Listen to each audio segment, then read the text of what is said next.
There you are. There we go. Is this the one you're talking about? Yeah, this is the second one I've written, but it's a good one. Okay. And here I cover the fact that rocks, obviously rounded rocks, you can see how rounded they are. You know, it takes hundreds, thousands of years for the ocean to erode rocks until they're rounded like that. So this means that these rocks were at the bottom of the ocean and have been there for possibly thousands of years. Now suddenly they show up on a road above a beach. And that is just physically impossible for rocks to be moved that have been up there and were submerged.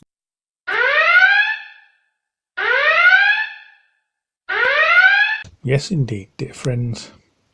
The so-called physicist is tripling down on planet stupid. So once again, here is a quick view of the coast of Flaggy Shore. Please observe the rock beach, the limestone rock beach that runs the full length of Flaggy Shore. And as you can see in places, the rocks are up against the walls, and on top of the walls, and on the grass verge. And as you saw in a previous video, in a field over the bloody road. This woman is supposed to use observational evidence. Why is she so bloody blind? And please don't forget, these images are 2009.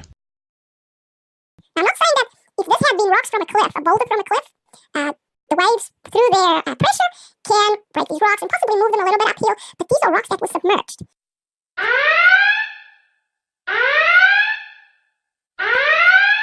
And just to reiterate the point, 105 kilometres south of the Flaggy Shore is Kilbaha, on a small peninsula on the west coast.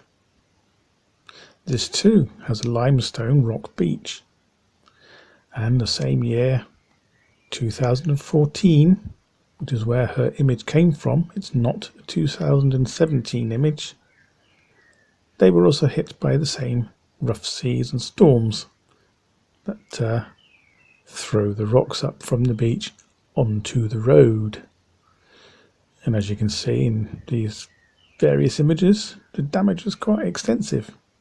And everywhere you look, there are limestone rocks from the beach. Someone doesn't know what they're talking about, do they? And pressure from any wave does not work on submerged rocks, because if you try to move water, push water, it just flows over the rocks. So there's no way that waves could have moved rocks that had been at the bottom of the ocean for thousands of years.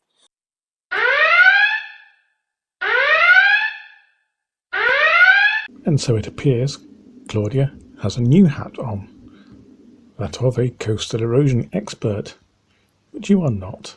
Part of the action here is called attrition, which is when waves cause rocks and pebbles to bump into each other and break up. This is fairly straightforward. Happens mainly on the beach or at the waterline. And then we go on to the next page, and this will be more to do with what is on the sea floor.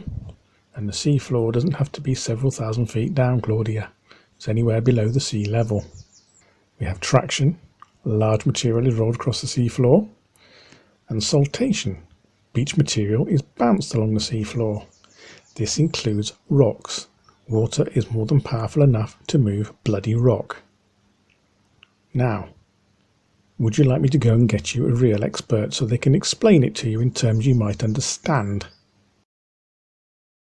Just move them up here. That's just not... It's physically It's an amazing picture to see this. I know. It's like, what? Yeah. So what actually had to happen was that the Earth's gravitational field had to be cancelled.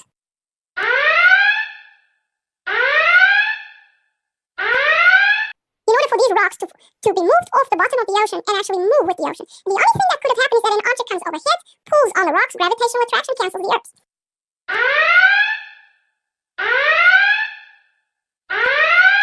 And it shows, I showed as well there that the second picture is these perfectly round. I believe someone said that this is not a sinkhole, but the one on the left is not a sinkhole. Indeed it isn't. It's called a bellmouth slipway, one of many variations of getting excess water out of the reservoir so that it doesn't flood everywhere else. I trust you're going to withdraw your paper, re-edit it for at least that mistake, because you're never going to admit that you rocked up with the rocks, are you? But the one on the right is the type of sinkhole that's appearing all over the world. They're perfectly round.